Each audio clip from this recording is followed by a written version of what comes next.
For nearly 25 years, I wandered.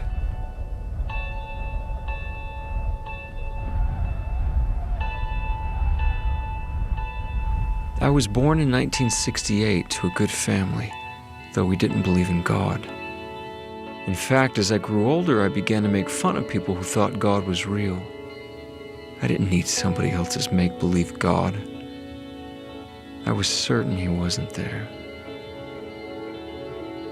From age 14 to 22, I lived entirely for myself. I was popular in high school, and I partied hard. I even won 2 state basketball championships. By age 18, I had a full-ride scholarship to play college basketball. I felt like I was on my way. But 4 years later, it all came crashing down. I'd made some bad choices, and gradually I lost everything I had earned. I'll never forget the day, at age 22, on a Thursday, that I decided to end my life. I sat in the school cafeteria that day, thinking about how I was going to do it, how I would spend my last weekend on Earth, when I overheard 2 girls at a nearby table talking about fasting and prayer. I interrupted, asking them what fasting was. One of them told me it was something they did when they wanted help from God. It seemed so silly, but I listened, intrigued. That night, all alone, I knelt down and prayed for the first time in my life. I told God that I was going to fast, that I'd go without food and water for 24 hours, but that I wanted him to show himself to me. So I fasted. And for the first time in 8 years, I went without drugs and alcohol. But by the next day, nothing had happened. I didn't want to end my life anymore, but God never spoke to me. And so I forgot about the whole thing. I knew he didn't exist. I went on with my life. And then oddly, a month later, an old friend called inviting me over. A friend I hadn't seen in 5 years. So we hung out one day, catching up on old times. When out of the blue, he said, "Todd, I don't know how to tell you this. I was scared to even invite you over.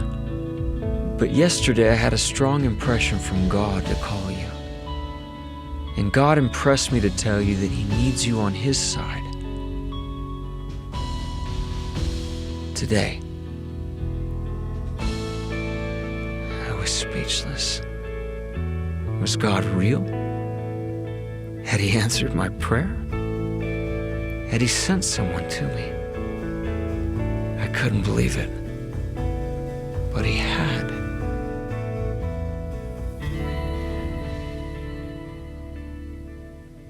With my friend's help, for the next year and a half, I fought like a lion to overcome all my problems.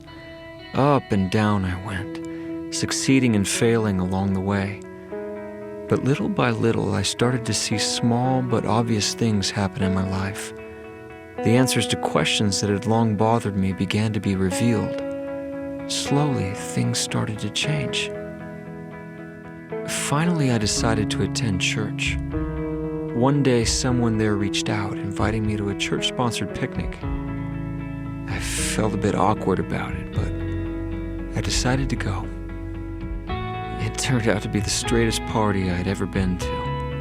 No drugs, no alcohol, silly games for the kids everyone had brought.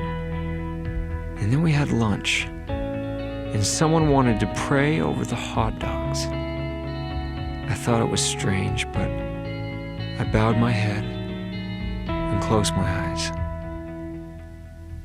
And then my life changed. 2 years after that initial fast and prayer, 700 days after I had pleaded with God in my closet, I felt something I had never felt in my life. Something 20 times stronger than any drug I'd ever taken.